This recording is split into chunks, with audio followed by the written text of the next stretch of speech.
Akiaria hindi ya kunyabara Waki wa barabara ino, Minista wa Ukui James Macharia augite mubango wa anwiti ni wa gutigirira ati barabara ino ya kilomita 92 ni yarika guku, akiuga mwene kandarathi uri urugamirire mwaka uyu akarihwo wira uyu warikirira. Road which is 92 kilometers is not a small road, and to be done with a new program is more than 7 billion shillings.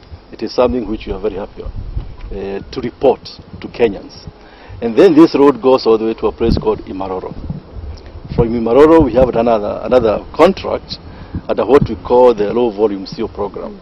Kuringana na Macharia, Waki wa barabara ino uri rungu rwa ruhonge rwa kera na ni umwe wa itugenye cia mutongoria wa bũrũri cia uthii wa nambere na itanyitwo kurikirira muthia-ini wa mwaka uyu. What indeed is a historic road as far as we are concerned.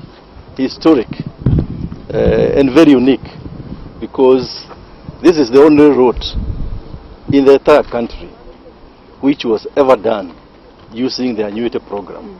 Macharia oho augite kurika gwa barabara ino ni gukwarahura utonga wa kaunti ya Kajiado, kuna igukorwo ikinyitithania tauni ya Ngong na kaunti ya Narok kugerera Suswa na Loitoktok. This road goes all the way to a place called Imaroro.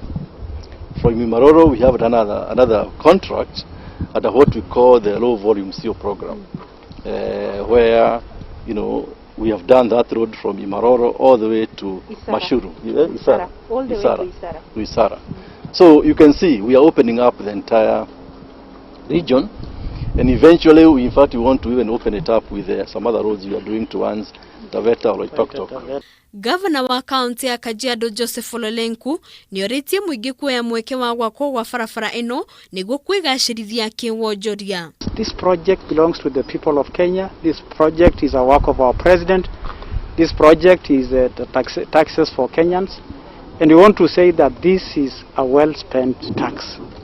The contractor, when he was given this work, came and met the county government, and we have been working very closely with the contractor to unlock any difficulties that come about as a result of many happenings. MCA wa Kajiado ya gatagati Elijah Memusi augite utongoria wa kaunti ino ni unyitite mbaru mibango o yothe ya uthii wa nambere kaunti-ini ino. In support of his administration, we would want a president to leave a legacy that he will be remembered for, and he's doing that. So we are supporting the Jubilee government, we are supporting the leadership of Kenyatta, and we will do anything possible as leaders to make sure that any project that is started goes smoothly. Hadoini Hakameme TV retorekwa ni Wabui wa Maina.